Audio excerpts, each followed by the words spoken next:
Celebrating a decade of superior drama production.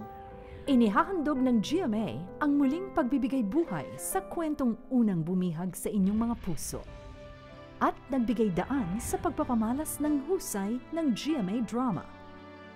Ikaw lang ang mamahalin. Itatampok dito ang kahusayan sa pagganap ni Barbie Forteza, Joshua Junicio, Christopher Martin at Joyce Cheng. At ang kwentong sinubaybayan niyo noon, mas kaabang-abang, mas nakakaantig, at mas napapanahon.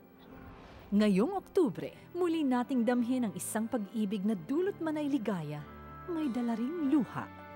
Isang pag-ibig na makakamit ngunit mawawaglit.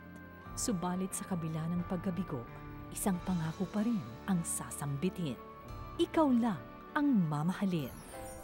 Pagmamahalang tulad ng isang tunay na magkapatid ang naging turingan ng magpinsang sina Mylene at Clarissa. Ngunit panlilinlang tulad ng isang mortal na magkaaway ang kanilang kahihinatnan. Isang kwintas na susi sa tunay na pagkatao ni Mylene ang aangkinin ni Clarissa para siya ang kilalaning tunay na Fuentebella. Ibinigay ni Ferdinand sa anak na si Mylene ang kwintas na iyon. Palatandaan ang pagmamahal kay Mylene ng ama at ng inang si Lilian. Ngunit ang mag-asawang minsang nagmahalan, nauwi rin sa kasawian. At nahanap ni Mylene sa pinsang si Clarissa ang pagmamalasakit at kalinga hanggang sa dumating ang isang trahedyang magdudulot ng napakalaking pinsala. Magkakahiwalay ang mag-inang Mylene at Lilian. Masisiraan ang baitang ina sa pag-aakalang namatay ang anak at mawawala naman ng alaala si Mylene dahil sa kagimbal-gimbal na karanasan. Ngunit ang kwintas may iwang suot ni Clarissa at kahit hiniram lang niya iyon, ituturing na niya itong kanya. Lilipas ang panahon at lalaki si Mylene bilang Catherine sa pangangalaga ni Ising, ang babaeng kikilalanin niyang ina. Makikilala niya si Charles, ang lalaking magmamahal ng tunay kay Catherine kahit ano pang katayuan nito sa buhay. Si Clarissa na may magiging laman ng lansangan. Dito, makikilala niya ang kaibigang si Jepoy na lihim na iibig sa kanya. Ngunit hindi pa sila tapos na paglaruan ng kapalaran. Matagal na palang hinahanap ni Ferdinand ang nawawalang anak at ang kwintas na ibinigay niya rito ang kanyang magiging palatandaan. Suot ang kwintas, gagamitin ni Clarissa ang pangalan ni Mylene para angkinin ang karapatan at karangyaan ng nawawalang pinsan. Si Clarissa magiging si Mylene Fuentebella at si Mylene bilang si Catherine. Kapag unti-unti nang nabunyag ang mga kasinungalingan, unti-unti nang nagpahiwatig ang katotohanan. Sino ang mas paniniwalaan? Sino ang karapat-dapat sabihang, ikaw lang ang mamahalin? Mula sa GMA Drama, ang kwentong inyong mamahalin tuwing hapon. Matutunghayan na natin ang pagsabak ng minamahal nating twin royalties sa kanilang pinakaaantig na pagganap sa GMA Afternoon Prime.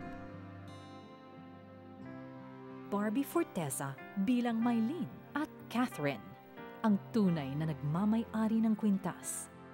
Isang simpleng dalaga pero siya pala ang nag-iisang tagapagmana ng mga Fuentebella at ang tanging babaeng mamahalin ni Charles.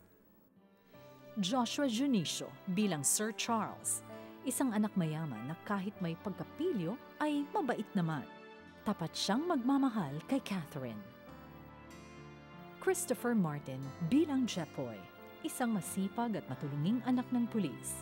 Siya ang matalik na kaibigang tatalikuran ni Clarissa dahil sa kayamanan, ngunit lihim pa rin itong iibig sa dalaga.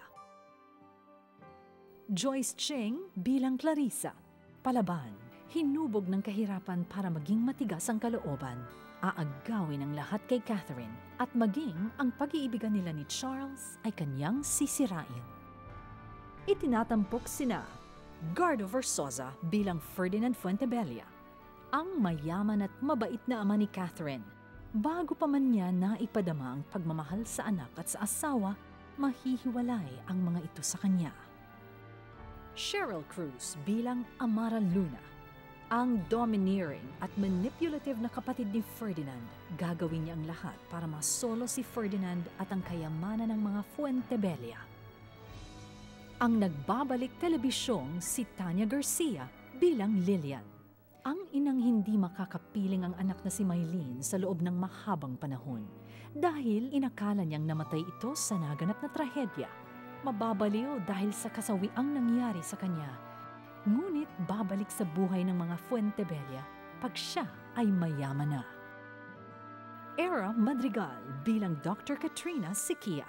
Ang psychiatrist ni Lilian na iibig din kay Ferdinand kaya't mag-aalinlangan siyang lubusang tulungang gumaling si Lilian. Siya ang gagamitin ni Amara para sirain sina Ferdinand at Lilian. Matet de Leon bilang Ising, ang maalagang inang kukup-kup at magpapalaki kay Catherine. Ernie Garcia bilang Badong, isang small-time crook na malambot din naman ang puso. Siya ang makakakupkop kay Clarissa pagkatapos itong matagpuan sa landslide. Maricar de Mesa bilang Helena Ballesteros, ang matapobreng ina ni Sir Charles na tututol sa pag-iibigan ng anak at ni Catherine. Carla Estrada bilang Loida, ang masungit na asawa ni Badong na magpapahirap kay Clarissa. Shirley Fuentes bilang Raquel Villarama, ang mapagmalupit na amo ni Catherine. Victor Aliwalas bilang Romel, ang mangingibig at kasabwat ni Amara Luna sa masasamang plano nito. Ella Cruz bilang Brittany, ang anak ni Raquel na manang-mana sa pagiging matapobre ng ina. At si Miss Carmen Soriano bilang Lola Senyora, ang butihing ina ni Raquel at magmamalasakit kay Catherine. Ang dramang minahal ninyo noon, higit niyo pang mamahalin ngayon. Ikaw lang ang mamahalin.